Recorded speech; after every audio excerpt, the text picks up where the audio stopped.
শুভ সন্ধ্যা প্রিয় বন্ধুগণ। দেশে এবং দেশের বাইরে যে যেখান থেকে দেখছেন সবাইকে আজকের লাইভে স্বাগত জানাই। আমরা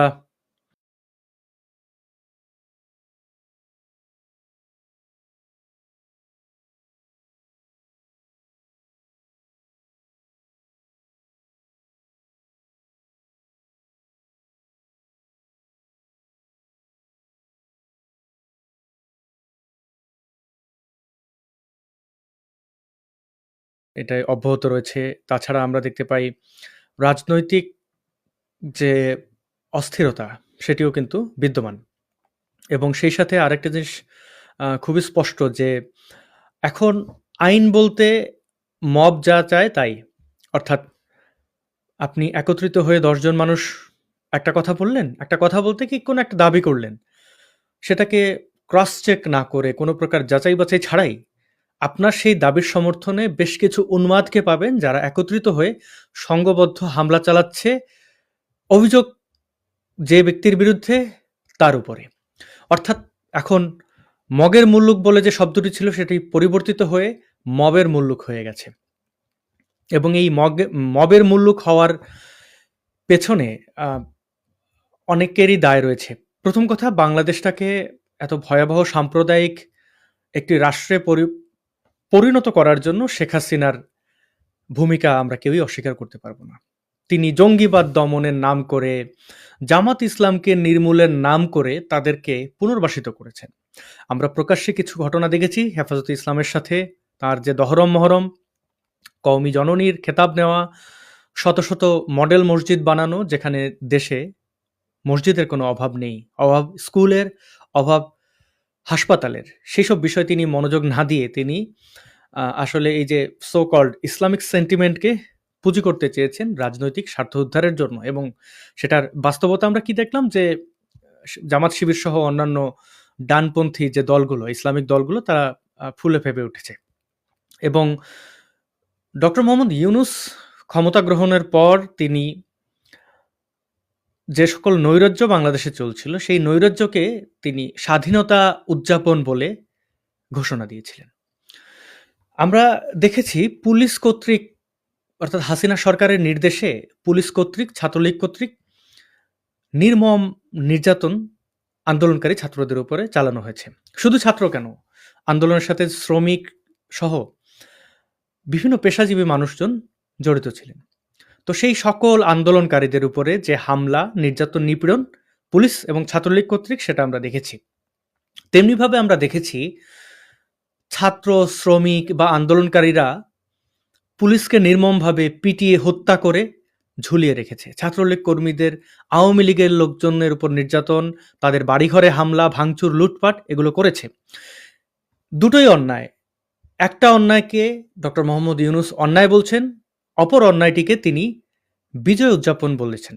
এর ফলে আজকে আমরা এই মব ভায়োলেন্স দেখতে পাচ্ছি। মবরা মনে করে নিচ্ছে যে তারা যা করছে সেটাই ঠিক। ছাত্ররা মনে করছে তারা এই বাংলাদেশের পুলিশ অথবা ছাত্রলীগ।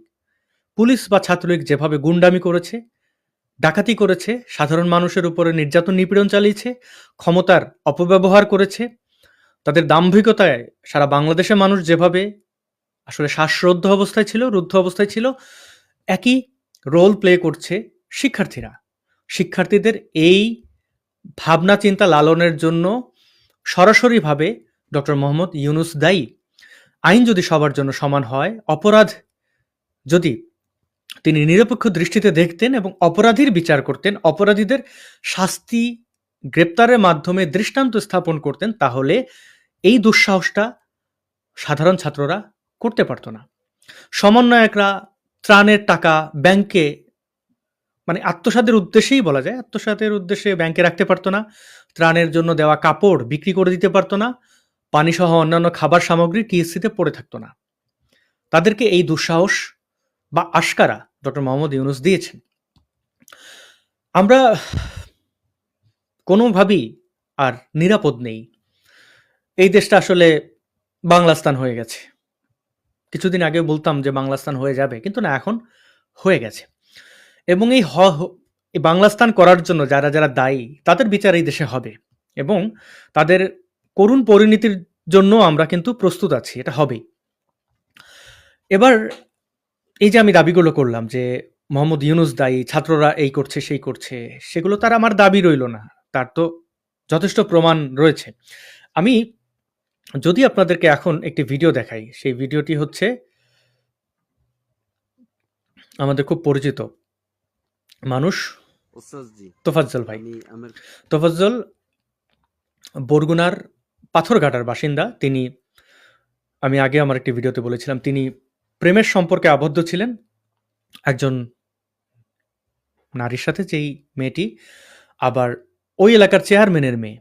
ফলে তোফাজ্জলকে অনেক নিপীড়নের শিকার হতে হয়েছে। তাকে আসলে এরকম বদ্ধ উন্মাদ বানিয়ে দিয়েছে তার সেই কাছে।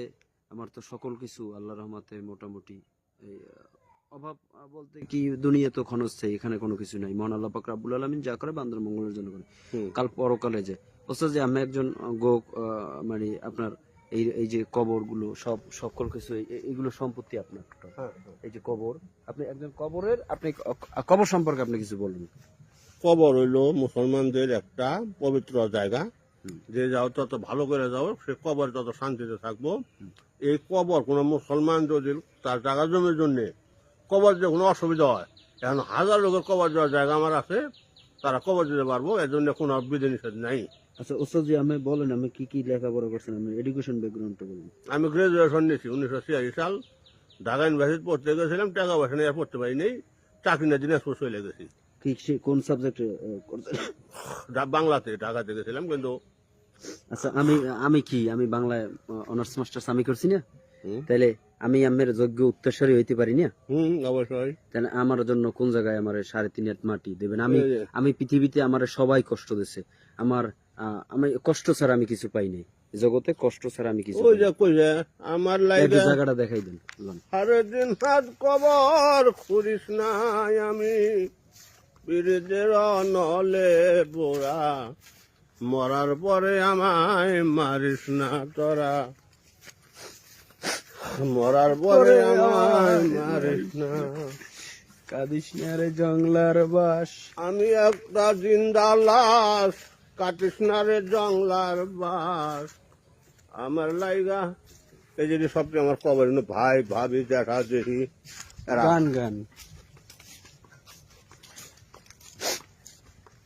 জি, আমার খবরটা কোন জায়গায় বিষয়টা বলেন, আবার বলেন। তুমি কি বলছেন মানুষ এই বয়সে কান্দ, সব শুনতে লাগছে, ছাড়া কেউ নাই, এটা সব আমার জমি, আল্লাহ দেখে আল্লাহ জমি। এই যে এটা আমার এটা আমার ছোট ভাই, এটা আমার মধ্যে বড় কন্ট্রাক্টর আছিল, 21 কোটি টাকার কাম ধরে কাম করার অবস্থায় মারা গেছে। ওই মা মারা গেছে মনে করো যে শুক্রবারে, ভাই মরছে বুধবারে আমার জন্মদিন 9/6 আমার জন্ম। আমার আব্বার খবর, আমার আব্বার শিক্ষক ছিলেন, একটা প্রাইমারির প্রায় 40 বছর শিক্ষকতা করছেন। এগুলো যে সমাজের কবরখানা। আমার খবরটা কোথায় আপনার পাশে দিবেন আমার? এইটা সব যেখানে তুমি নিবো ওখানে তোমার না, আমি নিব না, আপনি আপনি আপনি বলেন যে আমি আমার যে জায়গায় দেবে, এই যে সাহিত্য করিয়ে দেবে, এই চাচি আম্মা বা কাকি আম্মার কই দেবেন যে আমি 3.5 জমি ওরে দিয়ে গেছি। তুমি এই যে দেখতেছো গাছপালা না, হ্যাঁ, এর থেকে এইটুকুর মধ্যে তুমি জিনু চাই নেবে ওখানে দিতে পারবো। আপনার পাশে আমার আল্লাহ কবে নেবো, তারপরে আমার মনে করো যে এখন আমি ওই সুইরে যাবো, এর মাটি কাটে মেয়ের পোলা পুকুর। এখানে কিন্তু বলছেন সাহেব যে এই উনি তাকে চাচা বলে ডাকছিলেন, তো সেই চাচার পাশে, অর্থাৎ চাচা মারা যাবেন তারপরে তিনি মারা যাবেন, যেহেতু বয়সের একটা বৃহৎ পার্থক্য রয়েছে। তো আমরা বাস্তবতার সাথে পরিচিত, কি হয়েছে সেটা জানি। আমরা এই ভিডিওর শেষ পর্যন্ত একটু দেখি। পুকুর করছিলাম, মিনি পুকুর দিয়ে ওরা 27 গোসল করবো, ওটা শেষ, এখন এটা আমি বন্ধ করে দিতে আসি। কোন জায়গায় আপনি যে জায়গায় থাকবেন, মানে একটু বলেন যে আল্লাহ যদি তোরে নসিব করে আমার পাশে কবর থাকবে, সেটা বলেন। আচ্ছা, এই ভিডিওটি তোফাজ্জল তিনি নিজে রেকর্ড করছিলেন, এবং সেই সময় তিনি পাগল প্রায়, মানসিক ভারসাম্যহীনই, আপনারা কথাবার্তা শুনলেই বুঝতে পারবেন। তো তার জীবনে দুঃখ কষ্টের শেষ নেই। প্রেমের সম্পর্কে বৃহৎভাবে তিনি ধাক্কা খেয়েছেন। তারপরে তার বড় ভাই পুলিশের এসআই ছিলেন এবং তিনি যতদিন বেঁচে ছিলেন, পরবর্তীতে তিনি লিভার ক্যান্সারে মারা যান। বেঁচে থাকাকালীন সময়ে তাকে চিকিৎসা করানো বা আগলে রাখার চেষ্টা করেছেন। তার সেই বড় ভাইটিও মারা যায় এবং বাবা-মা তো আগেই মারা গেছিলেন। বাবা রোড অ্যাক্সিডেন্টে মারা যান, মা এরকমই অসুস্থতাজনিত কারণে, শারীরিক কারণে মারা যান। তো সেই বড় ভাইও নেই, তিনি দাঁড়ে, দাঁড়ে ঘুরছিলেন। সেই দাঁড়ে, দাঁড়ে ঘোরা একজন মানুষ, পাগল প্রায় একজন মানুষ, কথাবার্তা, পাগলের কথাবার্তা তো অসংলগ্নই থাকবে, তাই না? তা তিনি বিভিন্ন সময় বিভিন্ন ধরনের কথা বলেছেন। গলায় বিভিন্ন জিনিস পরে থাকতেন। দেখা গেল গলায় তাবিজ পরা, হাতে হিন্দু ধর্মাবলম্বীরা যে তুলসীর মালা পরে থাকেন, সেই হাতে তুলসীর মালা থাকতো এরকম। যিনি আসলেই একজন বিকারগ্রস্ত মানুষ। তাকে ঢাকা বিশ্ববিদ্যালয়ে কি করা হয়েছে জানি। তাকে নির্মমভাবে পিটিয়ে হত্যা করা হয়েছে। ১ বার না, ২ বার না। পেটানো হয়েছে কিছুক্ষণ, খাবার দেওয়া হয়েছে। আবার পেটানো হয়েছে, আবার খাবার দেওয়া হয়েছে। এই ছাত্ররাই কিন্তু ডিবি হারুনের ভাতের হোটেলে তাদের অন্যান্য ছাত্রদের আটকে রেখে জবানবন্দি নেওয়া নিয়ে এই ডিবির হারুনের ভাতের হোটেল নিয়ে তারা হতাশা প্রকাশ করেছে, কষ্ট পেয়েছে যে এইভাবে ছাত্রদেরকে ধরে নিয়ে গিয়ে খাবার খাওয়ানো হচ্ছে। এটা তো প্রহসন। সেই একই প্রহসন একটি মানুষকে, ডিবি হারুন তো তাদের চেয়ে ভালো যে হত্যা করেনি অন্ততপক্ষে। হত্যা করলে এই যে সমন্বয়ক যারা আজকে মন্ত্রিত্বের এক প্রকার দায়িত্ব পালন করছেন, উপদেষ্টা, তারা তো আর সেই উপদেষ্টার চেয়ারে থাকতেন না, থাকতেন কবরে। তো মজলুম বা ভিকটিমরা যখন অন্যকে ভিকটিম বানায়, তখন বুঝতে হবে যে সেই ভিকটিমরা আসলে ভিকটিম নয়, এরা সন্ত্রাসী, সন্ত্রাস লালন করে। তাদের মধ্যে কোনো মানে তারা যে কি করছে, কি করবে, এই বিষয়ে তাদের কোনো জানার ইচ্ছা বা তাদের কোনো প্রকার কোনো মায়া দয়া তাদের মধ্যে নেই। বন্ধুগণ, আমরা এই প্রশ্নের উত্তর কি দিতে পারবো তোফাজ্জলকে? তিনি যেই মেয়েটির সাথে প্রেমের সম্পর্কে আবদ্ধ ছিলেন, সেই মেয়ের বাবা প্রভাবশালী হয়, স্থানীয় চেয়ারম্যান হয়, মেয়েটিকে অন্যত্র বিয়ে দেয়। শুধু বিয়ে না, তোফাজ্জলকে নির্মমভাবে প্রহার করে। কেন? তার মেয়ের সাথে প্রেমের সম্পর্ক। এগুলো আমরা বাংলা সিনেমায় দেখতে পেলেও বাস্তব জীবনে আমরা এরকম ঘটনা দেখি। সেই মানুষটি পাগল হয়ে গেলেন। তারপরে সেই পাগলকে ঢাকা বিশ্ববিদ্যালয়ের শিক্ষার্থীরা পিটিয়ে মারল। ঢাকা বিশ্ববিদ্যালয়ের শিক্ষার্থী বা অন্যান্য বিশ্ববিদ্যালয়ের শিক্ষার্থী তথা অনেক সমন্বয়ক গুন্ডা তথা ছাত্রলীগের মতো আচরণ দেখতে পাই, সেই ব্যক্তিদের তৈরি করেছেন, আশকারা দিয়েছেন ডক্টর মোহাম্মদ ইউনূস। আমাদের বিশ্ববিদ্যালয়গুলোতে বিভিন্ন ছাত্র সংগঠনের গুন্ডামি, চাঁদাবাজি এগুলো দেখেছি। অস্বীকার করতে পারবেন? পারবেন না। সরকার পতনের পর, অর্থাৎ শেখ হাসিনার পতনের পর, তারা কি রাতারাতি ভালো হয়ে গেছে? সেই সকল সো কল্ড শিক্ষার্থীরা যারা ক্যাম্পাসে বসে গাঞ্জা, মদ, নিষিদ্ধ ড্রাগ, ইয়াবা খেত, তারা এই টাকাগুলো কোথায় পেত? বাড়ি থেকে আনতো? না, চাঁদাবাজি করত বিভিন্ন জায়গায়, বিভিন্ন ব্যক্তিদের। ঢাকা বিশ্ববিদ্যালয়ে তো আপনি সরোয়ার্দী উদ্যান সহ এসব জায়গায় আপনার গার্লফ্রেন্ডকে নিয়ে যদি বসে বাদামও খান, ধরে নিয়ে গিয়ে আপনাকে আপনার সবকিছু রেখে দেবে, মানি ব্যাগ অর্থাৎ ওয়ালেট এবং মোবাইল ফোন টোন। এগুলো নিত্য নৈমিত্তিক ঘটনা ছিল ঢাকা বিশ্ববিদ্যালয়ের টিএসসি এরিয়াতে। এখন আপনি সেই ছাত্রদেরকে কি ক্যাম্পাস থেকে বের করে দিয়েছেন? বের করেননি। তারা এখন এক একজন হয়তো সমন্বয়ক, এবং তাদের যে অর্থ সংগ্রহ করা, তাদের টাকা পয়সার দরকার। যে অভিযোগে তোফাজ্জলকে পিটিয়ে মারলেন আপনার সহশিক্ষার্থীরা, ছাত্র, সে কি আপনার মোবাইল ফোন ৩৫,০০০ টাকা চুরি করতে পারে না? আমি তো ছাত্র জীবনে দেখেছি আমাদের সহপাঠীরা অনেকে চুরি করে। তো এই চুরি তো যে কেউ করতে পারে, যে কোনো। তার কারণটা কি? ছাত্ররা যে চোর হবে না এমন তো না। এই যে আজকে যাদের দুর্নীতিবাজ বলছেন, সরকারের বিভিন্ন জায়গায় বসে থাকা বা বিভিন্ন অফিস আদালতে সরকারি আপনি ঘুষ দিতে হয়, এরা তো ছাত্রই ছিল। এরা তো আপনারই বাবা, আমার বাবা বা কাকা, ভাই, তাই না? চুরি বা এই যে ঘুষ বা দুর্নীতি, এগুলো তো আর ভারত থেকে এসে কেউ করে না, পাকিস্তান থেকে কেউ এসে করে না। আমাদের দেশেরই নাগরিক, তারা আমাদেরই আত্মীয় স্বজন। আপনি সন্দেহ করলেন একজন পাগলকে, আপনি ভেবেই নিয়েছেন আপনি ছাত্র, এই দেশের আপনি পুলিশ, এই দেশের আপনি ছাত্রলীগ, আপনি এই দেশের গুন্ডা। তো এক গুন্ডা আর এক গুন্ডারকে তো সন্দেহ করবে না? করবে। সাধারণ একজন মানুষ যে কিনা উন্মাদ পাগল, সে ঢাকা বিশ্ববিদ্যালয়ের ক্যাম্পাসে ঢুকলো কেন? টিএসসিতে ঢুকলো কেন? তাকে ধরে আপনারা পিটাইলেন, নির্মমভাবে হত্যা করলেন।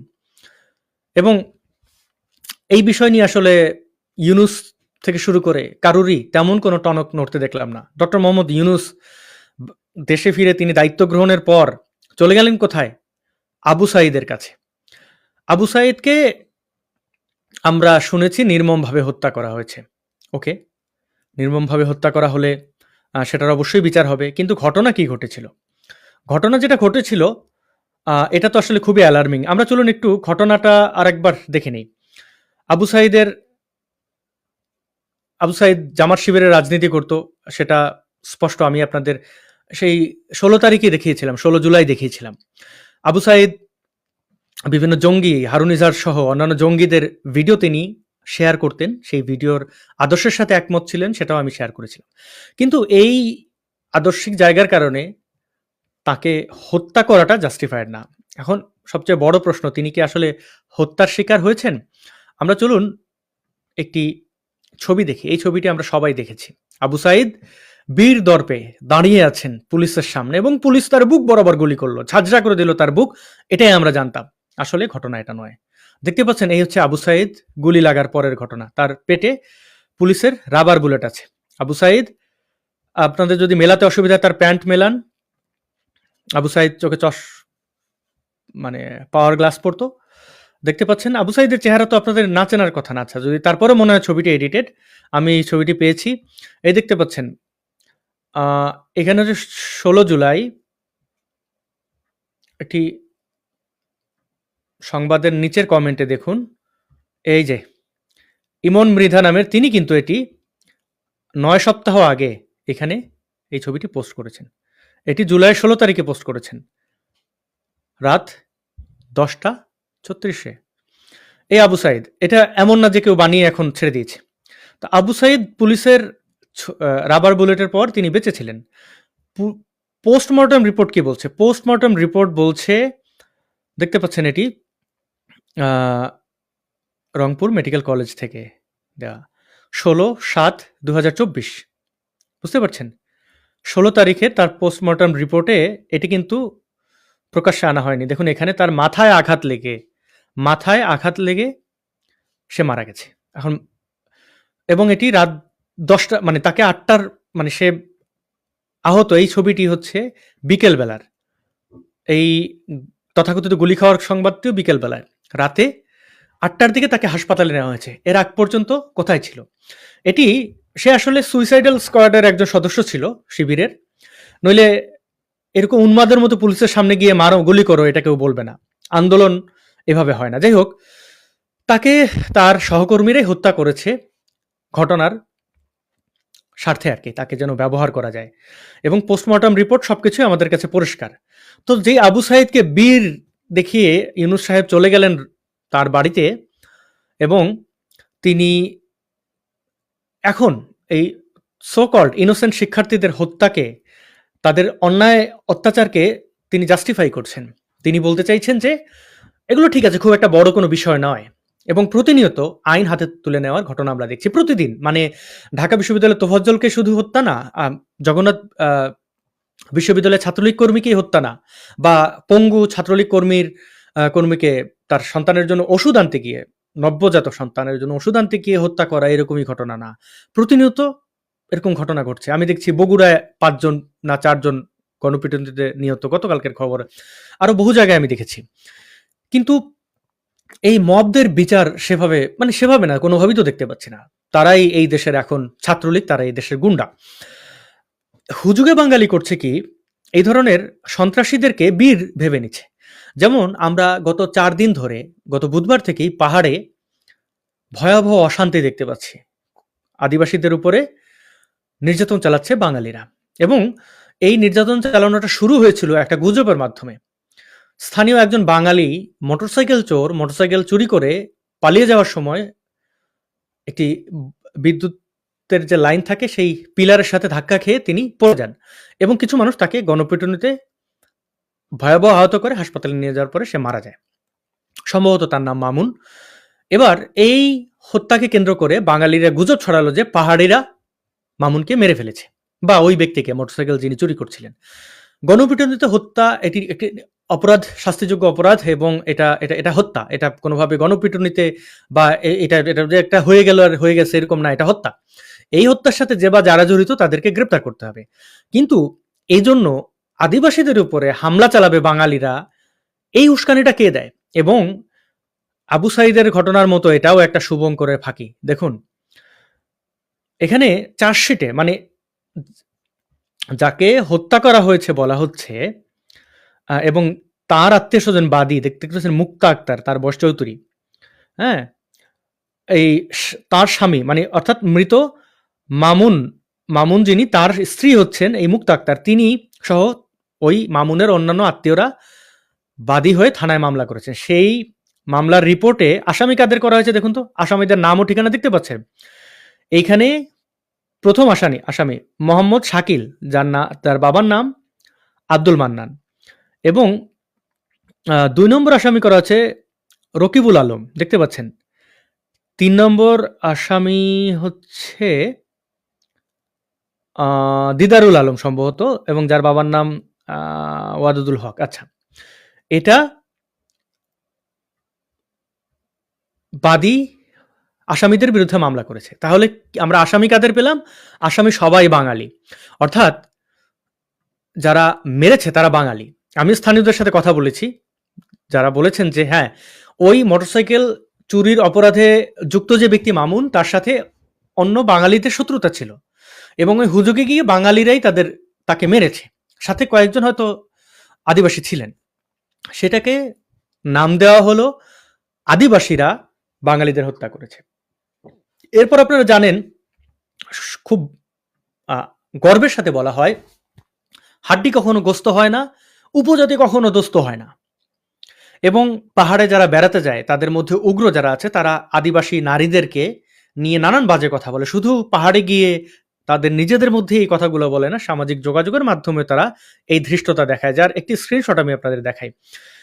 এখানে জিয়াউল হাসান পলাশ নামের একজন ব্যক্তি, তিনি শেয়ার করেছেন জেসাদ আকবরের পোস্টটি। এখানে তিনি বলছেন, আদিবাসী মেয়েদের পক্ষে আছি, আর ছেলেদের বিষয়টা আর্মি ভাইদের দেখেন যা ভালো মনে করেন। আর্মিরা জন্য ছেলেদের মেরে ফেলে এবং নারীদের জন্য তারা ধর্ষণ করতে পারে।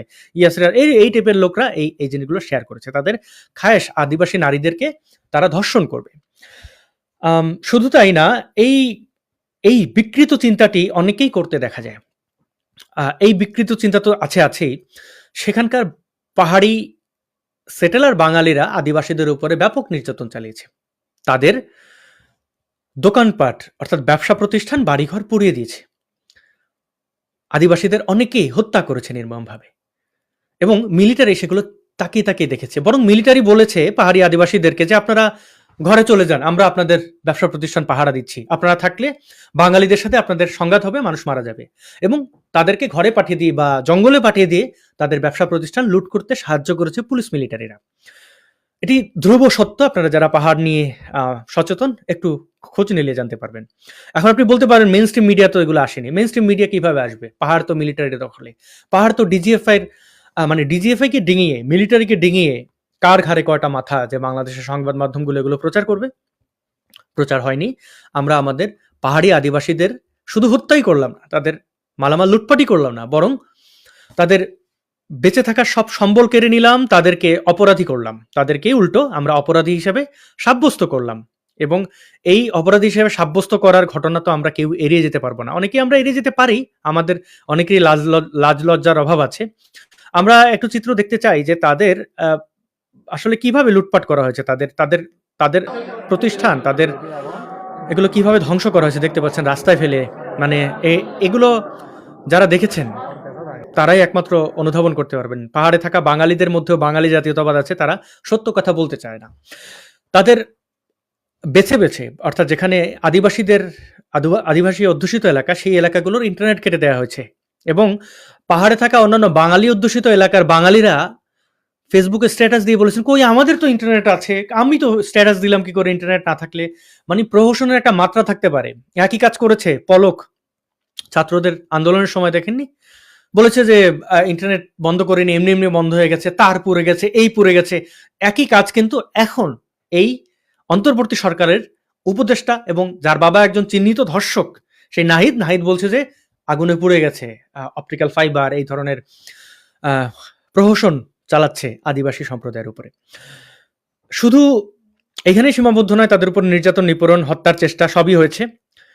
কিছু কন্টেন্ট ক্রিয়েটর ভয়ঙ্করভাবে এই অন্যায় অপরাধকে উস্কে দিয়েছে। আমি আরেকটা জিনিস দেখিয়ে রাখি, আবু সাইদকে নিয়ে যে এত গর্ব আপনাদের, আবু সাইদ যে পুলিশের উপরে হামলা করেছিল সেটি না দেখালে নয়। আমি অন্য প্রসঙ্গে এই আদিবাসী বন্ধুদের ব্যাপারে আসার আগে একটু দেখিয়ে রাখি। দেখতে পাচ্ছেন আবু সাইদ পুলিশ পেটাচ্ছে, দেখুন।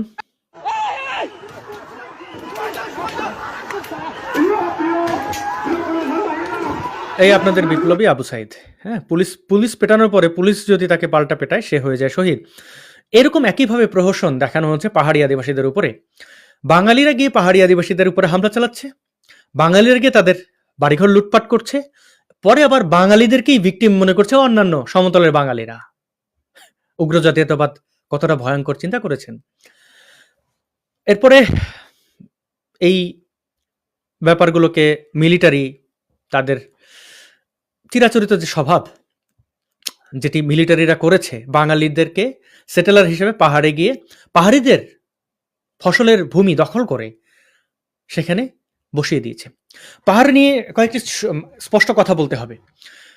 মিলিটারি যে বাঙালিদেরকে, যাদেরকে দুস্থ বাঙালি বলল, যাদের আসলে চাঁদপুরের বিভিন্ন চরের মানুষ জমি জমা হারিয়ে ফেলেছেন বা বিভিন্ন জায়গায় চুরি ডাকাতিতে যুক্ত অশিক্ষিত মূর্খ, মানে তাদের এটা অপরাধ না, তারা শিক্ষাহীন, একদমই কোনো কাজ করে খাওয়ার মতো না, তাদেরকে ধরে নিয়ে পাহাড়ে এই যে সেটেলমেন্টের পন্থা, তাদেরকে রেশন দিয়ে, তাদের বাড়িঘর তৈরি করার সরঞ্জাম দিয়ে এবং প্রায় 5 কাঠার মতো বা এরকম একটা লামসাম একটা জমি তাদের দেওয়া হলো। এই জমিগুলো কাদের? এগুলো আদিবাসীদের।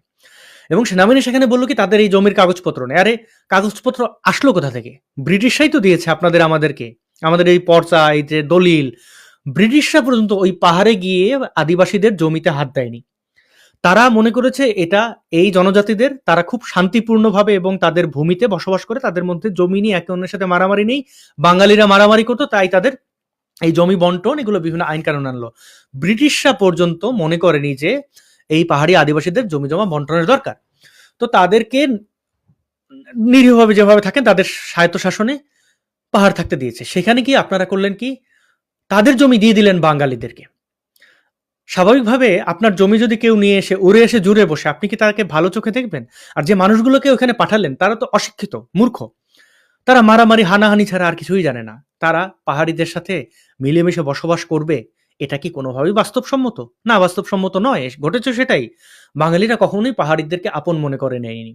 এবং পাহাড়িদের যেহেতু জমি জমা দখল করে মিলিটারি বন্দুকের নল দেখিয়ে এই কাজটি করেছে, সুতরাং তারাও বিষয়টি ভালোভাবে নেয়নি। সেই যে পূর্বের সংঘাত, সেই সংঘাত এখনো চলমান এবং এটাকে বাঙালিরা জানেনই না। আমরা দেখেছি এই বিষয়গুলো নিয়ে আসলে উগ্র বাঙালি জাতীয়তাবাদ থেকে অনেকেই অনেক ধরনের গুজব ছড়িয়েছেন। তার মধ্যে অন্যতম একজন ব্যক্তির নাম সামনে এসেছে। তার নাম হচ্ছে, আমি দেখাই, তার ভিডিওটি বোধহয় আমি ডাউনলোড করে রেখেছিলাম। তার নাম হচ্ছে কাফি, কামরুজ্জামান কাফি সম্ভবত তার পুরো নাম। এই ব্যক্তিটি এই ব্যক্তিটি এককভাবে এই গুজব ছড়িয়েছেন তা নয়, কিন্তু তিনি যারা গুজব ছড়িয়েছে তাদের মধ্যে অন্যতম। আমি এই ব্যক্তিকে আগে কখনো দেখেছি বলে মনে হয় না। আমি জানার চেষ্টা করলাম আসলে তিনি কে, কেন এগুলো করছেন। প্রথমত তার প্রোফাইলে ঢুকে দেখলাম যে তিনি ছাত্র আন্দোলনের পক্ষে ছিলেন। ভালো কথা, খুবই ভালো, এটা প্রশংসা করার মতো। এবং আন্দোলন চলাকালীন সময় তিনি বনে জঙ্গলে লুকিয়েছিলেন এবং তার বাড়ি হচ্ছে বরগুনা বা পটুয়াখালী, দুটোর মধ্যে একটা হতে পারে, কলাপাড়া আর কি। আমার মায়ের জন্মস্থান ওই এলাকায়, সুতরাং ওই এলাকাটি আমি চিনি। ওই এলাকার একটি মাদ্রাসা আমি পড়েছিলাম। তো একজন আসলেই কলাপাড়া খুবই রুরাল এরিয়া আর কি। তো সেখান থেকে উঠে আসা একজন মানুষ, তিনি ভিডিও তৈরি করছেন। কি বিষয় নিয়ে ভিডিও বানান, আমার পক্ষে তো একটা মানুষের সব দেখা সম্ভব না। আমি ইউটিউবে তার ব্যাপারে কিছু, মানে অনেক কন্টেন্ট ক্রিয়েটরের ব্যাপারে অনেকেই মানে তার পুরো জীবন বা বৃত্তান্ত দেখে সংক্ষিপ্ত কিছু অংশ তুলে ধরে ভিডিও বানান। এরকম 2-1টি ভিডিও দেখলাম, সেখানে দাবি করা হয়েছে তিনি আগে কমেডি করতেন, অর্থাৎ কচু গাছের পাশে বসে কয়েল জ্বালিয়ে তিনি ভিডিও করতেন। এটা যে কারোর যে কোনো কনসেপ্ট থাকতে পারে, এটা নিয়ে আমার কিছু বলার নেই, এটা অ্যাপ্রিসিয়েট করি। এবং আমি দেখলাম যে তিনি কুকুর খুব ভালোবাসেন এবং তিনি মাদ্রাসায় পড়েছিলেন। আমাকে এই বিষয়টি খুব দাগ কাটলো। একটা মাদ্রাসায় পড়ুয়া শিক্ষার্থীর পক্ষে কুকুর ভালোবাসাটা চারটিখানি বিষয় না। এবং তিনি কুকুর নিয়ে বেশ সচেতন, এগুলো বোঝা গেল ওই সংক্ষিপ্ত ভিডিও থেকে। তিনি মাদ্রাসায় পড়েছেন, আরো বিভিন্ন জিনিস দেখলাম তার ব্যাপারে। তো এই মানুষটি কিভাবে আহ, এরকম বিদ্বেষ ছড়াচ্ছেন, বিদ্বেষ বলছি কেন, তার কয়েকটি ভিডিও আমাকে কয়েকজন পাঠিয়েছিলেন। সেখানে দেখলাম যে তিনি পাহাড়িদেরকে বলছেন বাঙালি। তো আমার কিউরিওসিটি ছিল যে মানুষটি কি আসলে পড়াশোনা করেছেন? পড়াশোনা না করলে বরিশালের এরকম একটি প্রত্যন্ত অঞ্চল থেকে উঠে আসা মানুষের মধ্যে আঞ্চলিকতা থাকবে। তারপরে মনে হলো যে তিনি পড়াশোনা করেছেন।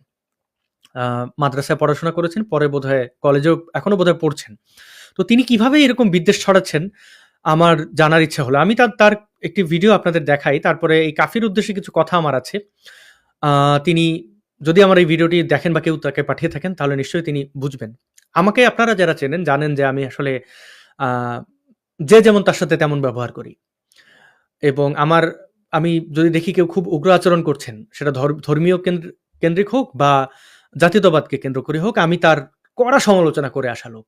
আমাকে অনেকেই দেখেছেন, কিন্তু আমি সেই পথে আর এখন হাঁটি না। আমার মনে হয় যে এই মানুষটি, তিনি যদি এতটুকু বুঝতে পারেন যে মাদ্রাসায় পড়েও কুকুর ভালোবাসা যায়, একদম প্রত্যন্ত অঞ্চলের একজন মানুষ হয়ে জঙ্গলে লুকিয়ে থেকেও আসলে এই যে হাসিনার যে শাসন ছিল, স্বৈরাচারী আচরণ ভয়াবহ ছিল, সেটার প্রতিবাদ করা যায়, তাহলে তার মধ্যে কিছু না কিছু আছে। তো তাকে আমি আঘাত করে তার জন্য একটা ভিডিও বানিয়ে তার এইসব বালখিল্য কথাবার্তা, শিশুসুলভ কথাবার্তা, এগুলোকে কড়া ভাষায় ক্রিটিসাইজ করা যেত।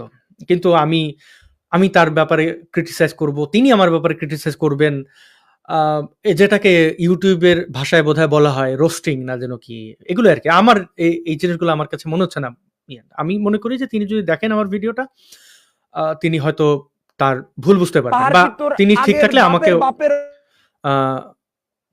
তিনি একটি ভিডিও করেছেন, সেই ভিডিওটি আমি প্রথম থেকে কিছুটা অংশ দেখি।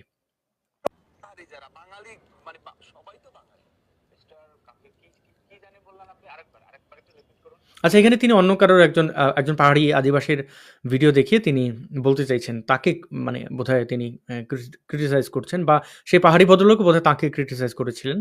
দেখি। না, তোর এখান থেকে শুনতে হবে না, আমি সরাসরি বলতেছি। হ্যাঁ, বাংলাদেশের আয়তনের ভিতরে, বাংলাদেশের বর্গমাইলের ভিতরে, বাংলাদেশের যে ভূখণ্ড আছে এটার ভিতরে যারা আছে সবাই বাঙালি। হ্যাঁ, আমি লাউড অ্যান্ড ক্লিয়ার, সবাই বাঙালি। এটা আসলে কি বলি, বাংলাদেশের মধ্যে থাকা সবাই বাঙালি। তিনি মাদ্রাসায় পড়েছেন বিধায় হয়তো জানেন না, জানার তো শেষ নেই, আশা করি তিনি জানবেন।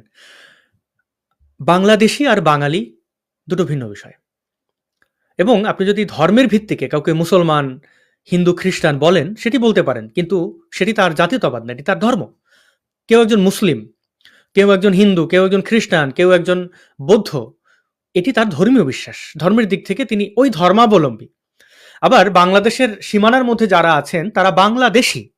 এবার বাংলাদেশের মধ্যে থাকা বিভিন্ন জনজাতি রয়েছেন, যেমন বাঙালি, যেমন মণিপুরী, যেমন চাকমা, মারমা, বোম, অনেক নাম বলা যাবে।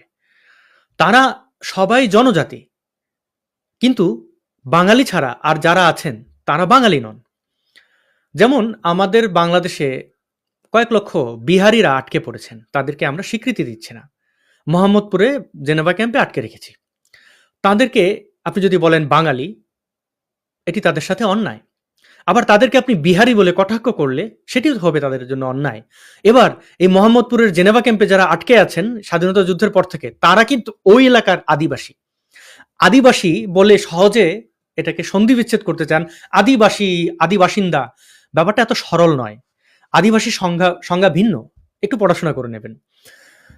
একটি দেশ স্বাধীনতার পূর্বে থেকে যদি কেউ ওই যে উপত্যকায় অবস্থান করেন, সেই উপত্যকার তিনি আদিবাসী।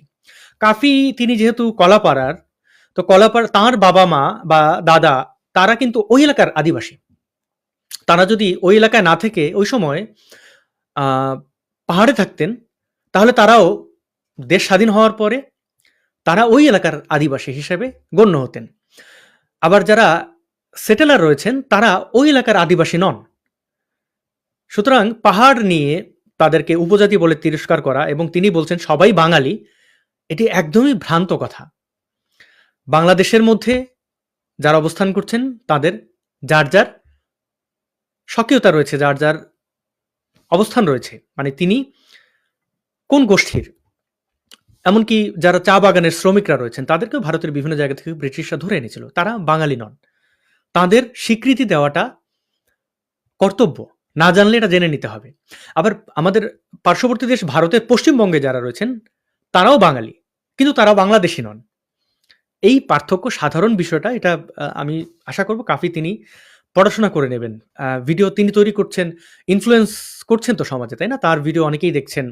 তো তিনি তার এই অধিকার নেই যে মানুষকে বিভ্রান্ত করার বা যে জানে না তাকে আরো উস্কে দেওয়ার। তিনি বাংলাদেশের একজন সুনাগরিক হয়ে থাকলে যেমনটা তিনি সুনাগরিকের পরিচয় দিয়েছিলেন ছাত্র আন্দোলনকে কেন্দ্র করে, তো তার তো উচিত এটি ইয়ে করা।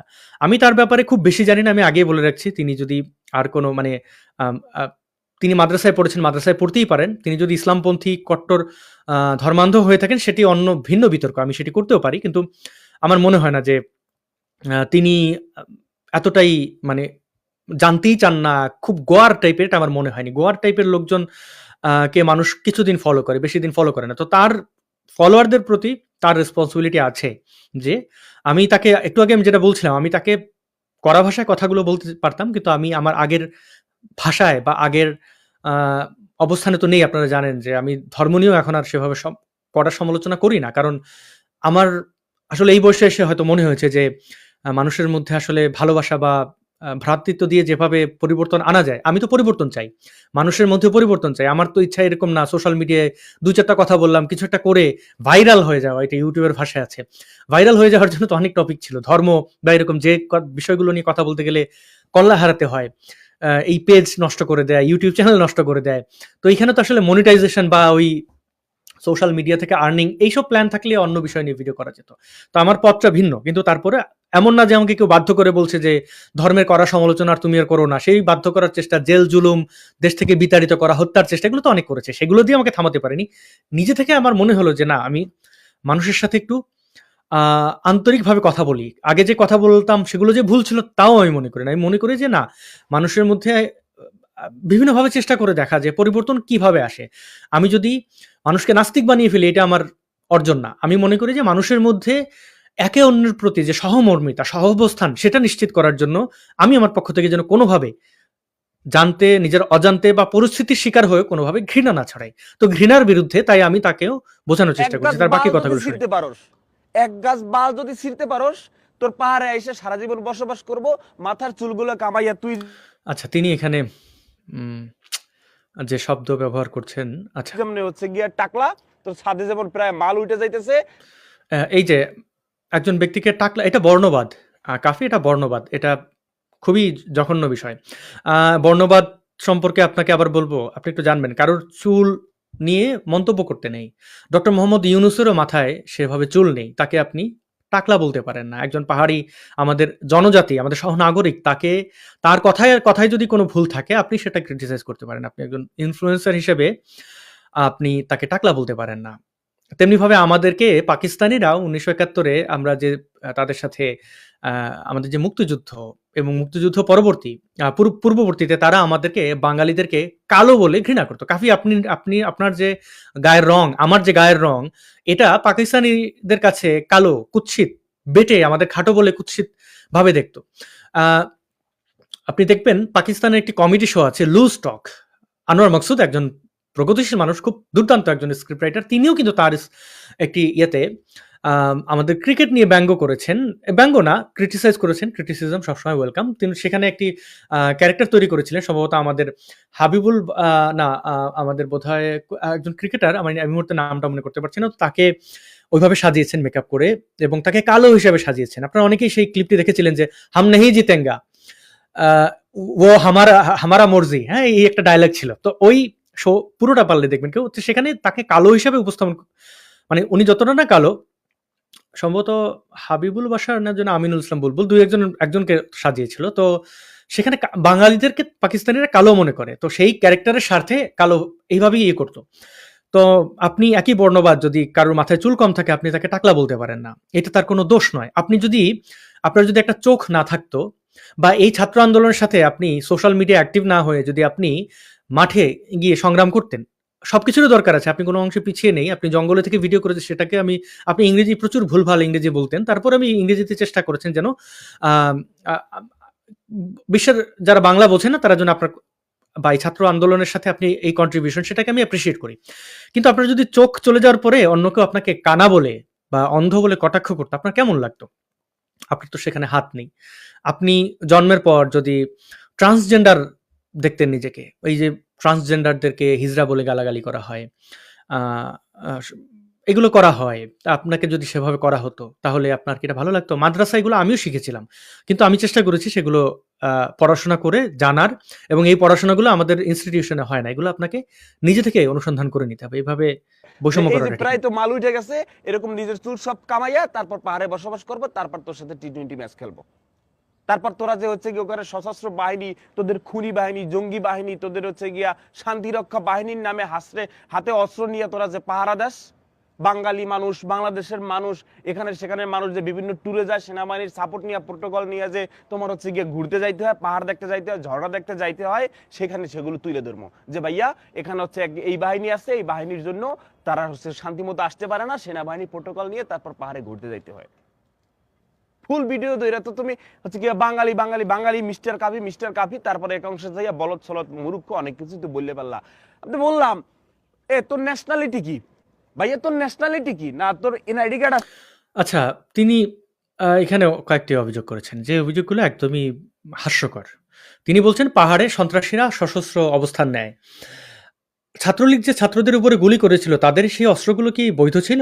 অবৈধ অস্ত্র। অবৈধ অস্ত্র সব জাতিগোষ্ঠীর কাছেই আছে। বাঙালিদের কাছেও আছে, পাহাড়িদের কাছেও আছে, এবং সকল জায়গায় এরকম কিছু বিচ্ছিন্ন লোক থাকে। এবং মিলিটারিরা যে কাজটি পাহাড়ে করছে, কাফি আপনি যদি পড়াশোনা করেন দেখবেন মিলিটারিদের ওখানে কি কি স্থাপনা আছে, তাদের অর্থনৈতিক মানে মিলিটারি তহবিল সবকিছুর একটা বড় সাপোর্ট তারা পাহাড় থেকে পায়। এবং পাহাড়ে অশান্তির নাম করে, ট্যুরিস্টদেরকে নিরাপত্তার নাম করে যা দেখানো হয় তা ঠিক না। আর যদি তা ঠিক হয়ে থাকে, তাহলে একই প্রশ্ন আপনার কাছে, আপনি কি কখনো কাশ্মীর গেছেন কাফি? যদি কখনো কাশ্মীর যান, বা কাশ্মীর না গেলেও আপনি কাশ্মীরের ভিডিওগুলো দেখবেন, 100-150 মিটার পর পরে আপনি সিআরপিএফ দেখতে পারবেন, প্যারামিলিটারি এবং মিলিটারিও দেখতে পাবেন। এবং কাশ্মীরের যে পুলিশ রয়েছে, জম্মু কাশ্মীর, সেই পুলিশদের দেখলে আপনার মনে হবে মিলিটারি। এবং পুলিশের যে গাড়ি আছে, আমাদের দেশে যে পুলিশ ভ্যান হয় ওরকম পুলিশ ভ্যান না, তাদের পুলিশ ভ্যান এক একটা সাজোয়া যান। এবং ট্যুরিস্টদের পুরো নিরাপত্তা নিয়ে মিলিটারির নিরাপত্তা দেয়। কাশ্মীরে ভারতীয় মিলিটারি বা পাকিস্তান অকুপাইড কাশ্মীরে পাকিস্তানের মিলিটারি যে দাবিটা করে, সেই দাবিকে আপনি তাহলে সমর্থন করেন? আপনি এই প্রশ্নের উত্তর দেবেন। কাশ্মীরে বিচ্ছিন্নতাবাদী আছে, সশস্ত্র জঙ্গিরা আছে, সকল কাশ্মীরি কি খারাপ? খারাপের সংখ্যা কত পার্সেন্ট?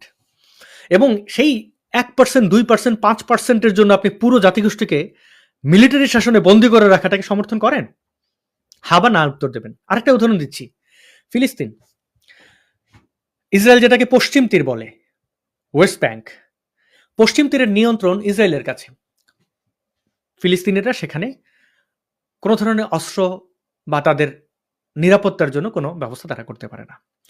চতুর্দিক থেকে এবং সবসময় যে কোনো সময় মিলিটারি রেড দেয়, এবং তাদের ইসরায়েল দাবি করে যে তারা মিলিট্যান্ট, তাদের কাছে অস্ত্র আছে, তাদের সেই অস্ত্র সিভিলিয়ানদের উপরে চালায়, এবং সেজন্য সকল ফিলিস্তিনিদের তারা এক প্রকার জিম্মি করে রেখেছে।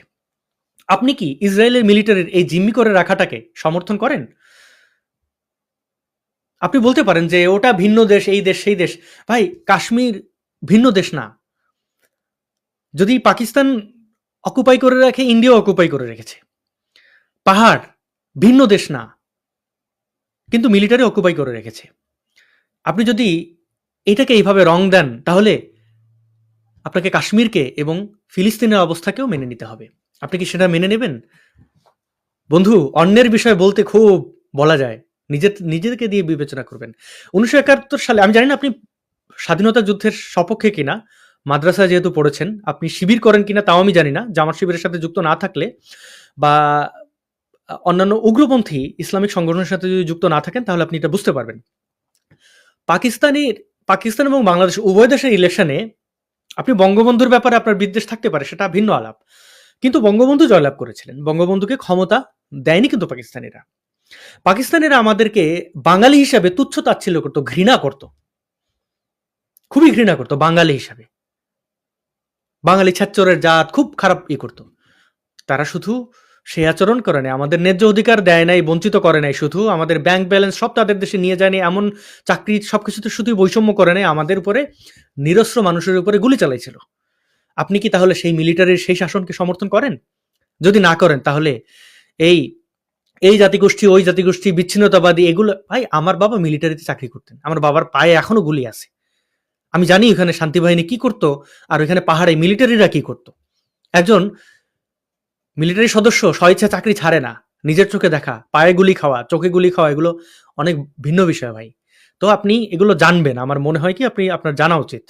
এইভাবে আমি এই ভিডিওটা পুরোটা আর দেখাচ্ছি না, এখানে অনেক বিদ্বেষ আপনি ছড়িয়েছেন। এনআইডি কার্ড তোর বাংলাদেশের আসেনি, এনআইডি কার্ড একদম মূর্খতা। তথ্য কে দিছে তোকে সূত্র কে দিছে, ঘরে অস্ত্র নিয়ে ঘরে, সেই ব্যাপারে যে আমি আপনার ওই প্রোফাইলও দেখেছি আপনি পাহাড়ি নারীদের বিয়ে করতে চান। মানে এই বিয়ে করাটা আপনি কিভাবে তাদেরকে বিয়ে করবেন?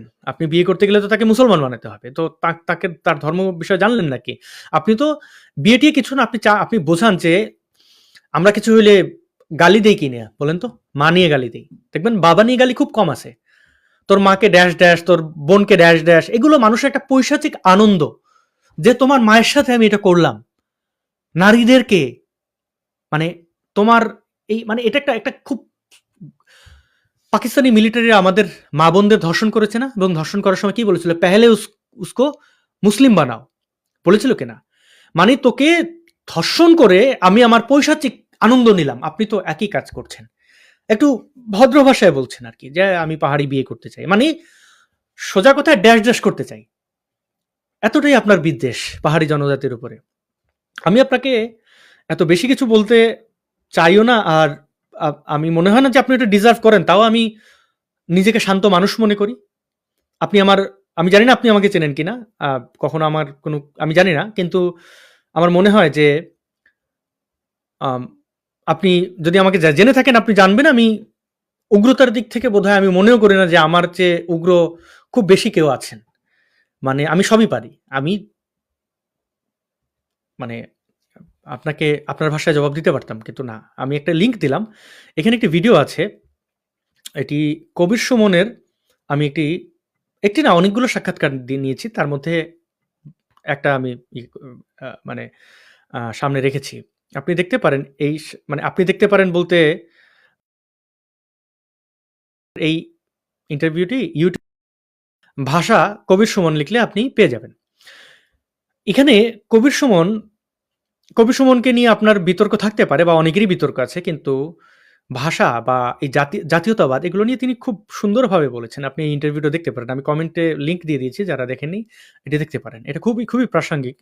পাহাড়ি আদিবাসীদের উপরে আমরা যে বৈষম্য দেখাই, সেক্ষেত্রে খুবই প্রাসঙ্গিক। পাহাড়িরা কখনোই বলেনি যে আমরা আলাদা দেশ চাই, এগুলো আমরা আপনারা বলি। পাহাড়িরা মানুষকে ধরে মাংস খেয়ে ফেলে, এই ধরনের গুজব এগুলো আমরা ছড়াই। বাস্তবতা দেখা গেছে যে পাহাড়ে আপনি ঘুরতে চান, আপনি তো গেছেন, হ্যাঁ, আপনার ওই লাস্টের ভিডিও পাহাড়িদের বিয়ে করতে চান, এগুলোতে দেখেছি।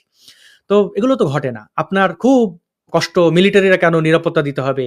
মিলিটারিরা ওইখানে নিরাপত্তার নামে জুড়ে আছে, এবং মিলিটারিরা পাহাড়িদের কিভাবে ধর্ষণ নিপীড়নের উপর রাখে সেটা আপনি পাহাড়িদের কাছ থেকে নিবিড়ভাবে যদি কখনো শোনেন বুঝতে পারবেন। পাহাড়িরা বরং উল্টো হয়, বাঙালিদের ভয় পায়, তারা দেশ আলাদা করা তো দূরের কথা। হ্যাঁ, যদি আপনি বাধ্য করেন দেশ আলাদা করতেই পারে। আমরা পাকিস্তানের থেকে আলাদা হয়ে গেছি না, পাকিস্তান ভারত থেকে আলাদা হয়ে গেছিল না, সেগুলো ভিন্ন ভিন্ন আলাপ।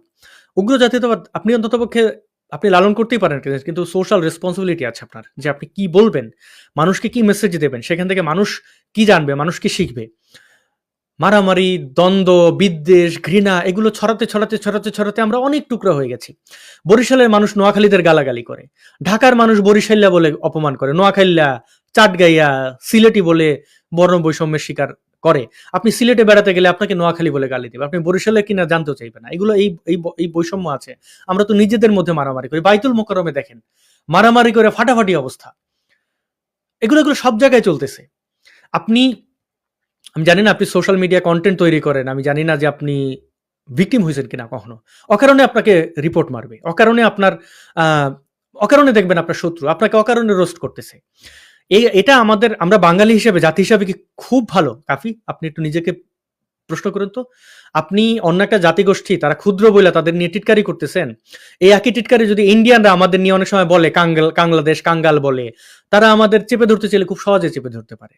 আমাদেরকে চাইলে আপনি যে হুমকি ধমকি দিতেছিলেন যে আপনি পাহাড়ে যে এই করে ফেলবেন সেই করে ফেলবেন, এটা তো সংখ্যাগুরুর গুন্ডামি ভাই। হ্যাঁ, এই গুন্ডামিটা কয়েকদিন আগে আওয়ামী লীগ করছিল। এই গুন্ডামিটা যে কেউ করতে পারে। এই গুন্ডামি আপনি করতেছেন, আপনি সংখ্যায় বেশি, আপনার বাঙালি জাতীয়তাবাদ সেন্টিমেন্ট আছে, আপনি এটা করে ফেলতেছেন। এটা তো আসলে ঠিক না। এইভাবে আপনি কিন্তু শত্রু মানে এটা এটা আপনি, আমি জানি না আপনার জীবনে কখন আপনি মাদ্রাসায় পড়ছেন, পাওয়ার কথা না। আপনি যাদেরকে উপজাতি বলে তিরস্কার করেন, হ্যাঁ? চাকমা, মারমা, সেরকম কোনো শিক্ষক পেয়েছেন কিনা? বা আপনার কর্মজীবনে কখনো আমি চাই আপনি আমাদের পাহাড়ি আদিবাসীদের আসলে আ আ কোনো কর্মকর্তা বা কোনো দায়িত্বশীল ব্যক্তির সাথে কখনো পরিচয় হন। বুঝতে পারবেন যে তারা কেমন মানুষ, কতটা সৎ মানুষ। এই যে দেশে এত বড়, বড় চোর ধরা পড়ে, পাহাড়ি জনজাতিরা কিন্তু 1%। আপনি দেখেন তো দুর্নীতিবাজদের মধ্যে, চোর বাটপারদের মধ্যে এই পাহাড়ি আদিবাসীদের লোক পাবেন কিনা? তারা কিন্তু আমাদের দেশের খুব গুরুত্বপূর্ণ জায়গায় আছেন। পাবেন না আপনি। হাতে গোনা, মানে তাদের এত লোভ নাই, তারও আপনি তাদের ঘৃণা করতেছেন। শুধুমাত্র মানে আপনার একটা ভ্রান্ত ধারণার কারণে আমি মনে করি। আমি চেষ্টা করেছি আপনার প্রতি সম্মান রেখেই বোঝানোর। আমি আশা করি আপনি বুঝবেন। আপনাকে আমি এত বোঝানোর খুব একটা এত ইয়েও না, কিন্তু আমি মনে করি যেহেতু আপনি একজন ইনফ্লুয়েন্সার, আপনার দায়িত্ব আছে। আপনি যদি ভালো জানেন, ভালো জানাতে পারবেন। তা আপনাকে অপমান, অপদস্থ, রোস্ট করে তো আমার লাভ নাই। আর আপনার ভালো করেও আমার লাভ নাই, ক্ষতি করে আমার লাভ নাই। আমাদের এই দেশের লাভের কথা যদি বলেন, তাহলে সেক্ষেত্রে আমার এই লাভটা আছে যে আপনাকে যদি আমি বোঝাতে পারি, আপনি যদি বুঝতে পারেন সত্যটা, তাহলে এটার সাথে আপনি আ নিজেকে পরিবর্তন করতে পারবেন। আমাদের দেশে সমস্যার অভাব নেই। দেখেন তো, খুলনায় মন্দিরে, মন্দিরে উরুচিঠি। দুর্গাপূজা করতে ৳৫,০০,০০০ চাঁদার দাবি। এই যে দাবিটা, এই যে চিঠি দেওয়া হচ্ছে বাংলাদেশের ধর্মীয় সংখ্যালঘুদের। আপনি ভিডিওর মধ্যে একটা জায়গায় বলেছেন হিন্দু ধর্মাবলম্বীদেরকে নোমো। আমার মায়ের জন্ম যেহেতু ওই বরিশালে, তা আমি তো বরিশালের ভাষা কম জানি না। এখন যদি মোরে কেউ আইয়া শেখাইতে চায় যে মুই বরিশাল্লা কিনা, হ্যাঁ? বা বরিশাল্লা কইতে পারি কিনা, বা আমি আমার বাড়ি গোপালগঞ্জের হিসাবে যে এখন এই খাবার নাকছে, যাবার নাকছে, এটা বলে যদি আমাকে গোপালগঞ্জের গোপালই প্রমাণ করতে হয়, সেটা তো মানে দরকার নাই। মানে ওইটা তো থাকেই। তা আমি জানি যে নোমো আপনি কেন বলেছেন। হুম? ওইখানে নোমো ক্যারে কয়, কেমনে কয়, তুমি কইতারি। এই জিনিসগুলো আমার মনে হয় আপনাকে ইগনোর করা উচিত। বরং এই যে চাঁদা দাবি করা হচ্ছে, এই বিষয়ে আপনারা তো ইনফ্লুয়েন্সার হিসেবে আপনি এইসব বিষয় নিয়ে তো কথা বলতে পারেন। আপনি কি নিয়ে ভিডিও বানাবেন এটা আমি বলে দেব না। কিন্তু আমাদের করার অনেক কিছু আছে। ভারতে যদি ঈদ উদযাপন করার জন্য হিন্দুরা চিঠি দিয়ে এভাবে মানে চাঁদা দাবি করে, আপনারা যাদেরকে উগ্র হিন্দু বলেন, হিন্দুত্ববাদী, ওই যে মোদির লোকজন আরকি আপনারা যাদের মনে করেন, তারা যদি এভাবে টাকা দাবি করে, আপনার কেমন লাগবে? ভালো লাগে? লাগে না তো। তাহলে এই হিন্দু ধর্মাবলম্বীদেরকে আওয়ামী লীগের ভোট দেয়, ভোটার বইলা, হ্যাঁ, তাদের মধ্যে বৃহৎ সংখ্যা আওয়ামী লীগকে ভোট দেয়। কিন্তু এই ছাত্র আন্দোলনও দেখেন না, তাদের তো অনেক লোক এই আন্দোলনের সাথে যুক্ত ছিলেন। যুক্ত না থাকলেও যে তারা খারাপ হয়ে যাবেন এমন তো না। তাদের পাশে দাঁড়ান। ক্ষুদ্র যারা তাদের পাশে দাঁড়ান। তাহলে বুঝতে পারবে যে তারা আসলে কতটা বিপদে। ভাই ওই ক্ষমতাবানের পাশে দাঁড়ানো এটা ইয়া না। আপনি তো দাঁড়িয়েই ছিলেন ছাত্রদের, তারা তো তখন দুর্বল ছিল। সুতরাং সব জায়গায় বোঝেন। মানে একটা জায়গায় বুঝলেন, আরেকটা জায়গায় বুঝলেন না। এইটা আসলে উচিত না। নিজের বিবেককে প্রশ্ন করেন। আমি বলেছিলাম গত পরশুদিন পাহাড়ি আদিবাসীদের উপরে যে নির্যাতন, সেটা নিয়ে আমি আরেকটি লাইভ করব। কিন্তু আমি সেভাবে অতিথি পাইনি বলে আমি এটা করতে পারিনি। আর আমার ব্যক্তি জীবনেও আমি আমার কর্ম বা শিক্ষা নিয়ে একটু ব্যস্ততা থাকায় আমি সেটা করতে পারিনি। আপনাদের কথা দিয়ে কথা রাখতে পারিনি বলে আমি দুঃখ প্রকাশ করছি।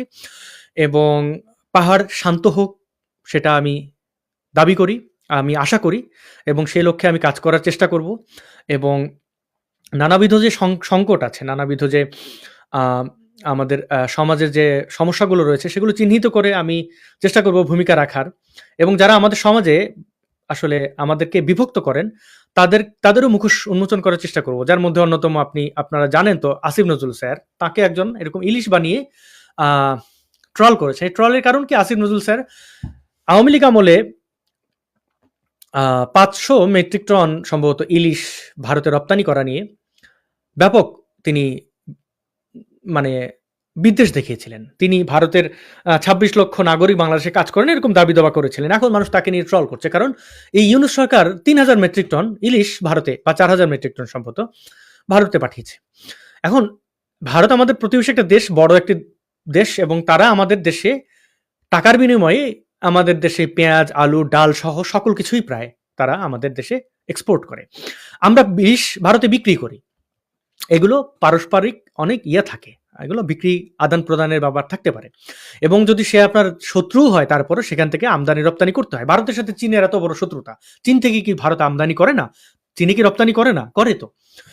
ইসরায়েলের সাথে আমাদের অনেক আছে, যদি ইসরায়েল 1971-এ স্বাধীনতার পরে আমাদের স্বীকৃতি দিয়েছিল প্রথম দিকে, এবং তারা চেষ্টা করেছে আমাদের সাথে সম্পর্ক উন্নয়নের, কিন্তু ধর্মীয় সেন্টিমেন্ট থেকে হোক, যে কোনো কারণে হোক, আমরা ইসরায়েলের সাথে একদম মানে পুরো আর কি বিপরীত অবস্থান। কিন্তু ইসরায়েল থেকে কি আমরা আমদানি করি না? সবকিছুই করি, আবার রপ্তানিও করি। তো এগুলো চলবে। এই বিষয়গুলো নিয়ে বিদ্বেষ যারা ছড়ায় তারা সমাজে আসলে নিন্দিত হয়। এই নিন্দিত মানুষদের চেহারা আর বেশি দেখতে চাই না। একজন ঢাকা বিশ্ববিদ্যালয়ের শিক্ষক, তিনি মানুষের কাছে নিন্দিত হবেন, তাকে মানুষ বিভিন্ন ভাবে ডাকবে। আমার বাবাও একজন শিক্ষক হিসেবে, বা আমার বাবা শিক্ষক না হলেও, মানে আমি মনে করি না যে একজন শিক্ষককে কেউ অপমান করুক। আজকে বিশ্ববিদ্যালয়গুলোতে, স্কুলগুলোতে, কলেজগুলোতে দেখতে পাই শিক্ষকদের কান ধরানো হচ্ছে, তাদেরকে জোর করে পদত্যাগ করানো হচ্ছে, ছাত্র শিক্ষকদের সাথে বেয়াদবি করছেন। এটা কোন ধরনের আচরণ? মাদ্রাসায় একই কাজ দেখতে পাচ্ছি, অথচ আমি মাদ্রাসায় পড়েছি। মাদ্রাসায় কিন্তু ওস্তাদদেরকে বা শিক্ষকদেরকে খুবই সম্মান করা হয়।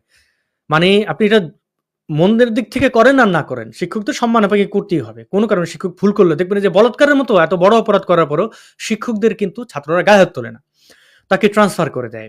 এটা একদিকে ওই বলাৎকারী ধর্ষকরা রক্ষা পায়, কিন্তু সেক্ষেত্রে আইনের প্রয়োগ করা উচিত, কিন্তু ছাত্ররা শিক্ষকদের শাসন করবে এটা তো হতেই পারে না। আপনি আপনার বাবা মাকে কি শাসন করবেন নাকি? যে বাবা মা আপনাকে মানে আপনি যার যেটুকু শিখেছেন সেটা আপনার বাবা মা থেকেই প্রথমে পেয়েছেন। আপনার ভাষাটা, আমার ভাষা আমার মায়ের থেকে এসেছে। মাতৃভাষা আমরা কেন বলি? তো সেই বাবা মাকে আমি মারতে পারি না, সেই বাবা মাকে আমি হুমকি ধুমকি দিতে পারি না। তারা অন্যায় করে থাকলে সেটার বিচার করার জন্য দেশে আইন আছে। আমরা যদি আমাদের বাবা মা যারা দুর্নীতিবাজ তাদের দায়িত্ব নিতাম, মামলা করতাম তাদের বিরুদ্ধে। আমি যদি আমার বাবা সরকারি চাকরিজীবী ঘুষ খান, আমার দায়িত্ব হচ্ছে যে প্রথম যে আমার বাবার বিরুদ্ধে মামলা করা, আমার বাবাকে ধরে মারা না। সে যদি সালমান এফ রহমানের সন্তানও, তার বাবার এই যে কোটি কোটি, হাজার কোটি, লাখ লাখ কোটি টাকা আত্মসাৎ করা, তো সে তো তার বাবাকে ধরে মারতে পারে না, সে আইনের আশ্রয় নিতে পারে। তো এটাই আমি চেষ্টা করি যে আপনারা, মানে আমি যেটা বলছি সেটাই ঠিক তা না, আমার জানাশোনায় ভুল থাকতে পারে, কিন্তু আপনারা অনুসন্ধান করেন। অনুসন্ধান না করে এককভাবে ঘৃণা ছড়াবেন, বিদ্বেষ ছড়াবেন, এবং আশা করবেন যে আপনার প্রতি পাল্টা বিদ্বেষ আসবে না, এটা হইতেই পারে না। অনেক মুসলমানরা আমাকে ঘৃণা করেন যে আমি ইসলামের এরকম সমালোচনা করি, কিন্তু সে সকল মুসলমানরা কখনো তো জানতেও চায় নাই। আজকে এই যে কাফি, তিনি যদি কালকে বলেন যে তিনি ধর্মে বিশ্বাস করেন না, তার এলাকা মানে হাসিনার সমালোচনা করেও বোধ হয় ওনাকে ওইভাবে পালাইয়ে বেড়াইতে হয় নাই। উনি একবার বলুক না যে একটা ছোট্ট উদাহরণ দিই, উনি কুকুর পালেন, কুকুর শুধু পালেন না, মানে কুকুর, দেশি কুকুর, এমন না যে মাম্মি ড্যাডির ছেলেদের মতো একটা বিদেশি কুত্তা কিনে আই না ভাব দেখাইতেছে না। উনি দেখছি আমি রাস্তায় অ্যাক্সিডেন্ট হওয়া কুকুর, আমি তার নামে সার্চ করার পরে কয়েকটা ভিডিও আমার সামনে আসছে, যেগুলো দেখে ছোট ছোট ভিডিওগুলো দেখার চেষ্টা করছে। তিনি এটা নিয়ে ব্যথিত, তিনি কুকুরকে খাবার দেন, তাদের সাথে মানুষের মতো আচরণ করেন। তো এই যে মানুষটা কুকুরকে মানে যেটা ডিজার্ভ করে কুকুর, যে কুকুর একটা প্রাণী, বিশ্বস্ত প্রাণী, মানুষ বেইমানি করলে কুকুর করে না, সেই কুকুরটাকে তিনি পছন্দ করেন, কুকুরকে পছন্দ করেন। কারণ আরেকজন মোল্লা এসে তাকে ফতোয়া দিতেই পারেন এটা হারাম, রাসূল এটা বলছেন, সেটা নিয়ে তর্ক করতে যেয়ে তার বিরুদ্ধে ধর্মীয় অনুভূতির আঘাত চলে আসতে পারে। তাকে এলাকা ছেড়ে দিতে হবে, দেশ ছেড়ে দিতে হবে। তারপরে তিনি যে কারণে, মানে এখন যদি উনি সারাদিন হাসিনার ক্রিটিসাইজ করেন, উনি যদি একটা গুলি খাইতেন বা ওনাকে যদি দেশ ছাড়া করে ফেলতো হাসিনা, তাহলে আপনি তো ওনাকে দোষ দিতে পারেন না। মানুষের পরিস্থিতি কারা তৈরি করে, একটা নিরীহ মানুষকেও কারা হিংস্র করে, তো সেই দায় যদি সেই ভিকটিমের উপরে দেওয়া হয়। আজকে পাহাড়িরা ভিকটিম হইতে অবস্থা খারাপ, তাদের মধ্যে কেউ অস্ত্র তুলে নিল, তারা আপনি সন্ত্রাসী বলে দিলেন। আরে তো ভাই, তার কাছ থেকে জানতেও চাইলেন না। আপনি পাহাড়ি আরেকজন বাঙালি ছাত্র ফেডারেশনের অমুকের সাথে ফোনে কথা বলেন, সেটা আপলোড করেন। আপনি তো পাহাড়ি আদিবাসীদের কারোর সাথে কথা বলেন নাই, তাদের সাথে কথা বলেন, তাহলে না বুঝতে পারবেন। যাই হোক, এই ভিডিওটা কাফি সাহেবকে নিচ্ছিল না, এই ভিডিওটা ছিল আসলে আমরা যে তলানির দিকে যাচ্ছি, ধর্মকেন্দ্রিক বলেন, জাতীয়তাবাদ কেন্দ্রিক, সেটা আসলে আমরা গেছি, তলানির দিকে যাচ্ছি না, গেছি। এখান থেকে রক্ষা পেলাম না পেলে কিছু, আসলে আমি বাংলাদেশ নিয়ে খুব বেশি কিছু আশা করি না। তবে আমি বিশ্বাস করি শেষ মুহূর্ত পর্যন্ত, আমার নিঃশ্বাস যতদিন থাকবে, আমি শেষ বিন্দু দিয়ে, শেষ রক্তের শেষ ফোঁটা দিয়ে চেষ্টা করে দেবো আমার মাতৃভূমির মুক্তির জন্য। সবাইকে ধন্যবাদ ভিডিওটি দেখার জন্য, শেয়ার করতে পারেন সেই অনুরোধ থাকে বরাবর। ফেসবুক, ইউটিউবে যারা দেখছেন follow, comment, YouTube channel subscribe করতে পারেন আপনারা যদি ইচ্ছা হয়। আবার দেখা হবে। আজকের মতো এখানেই বিদায় চাইছি। শুভরাত্রি।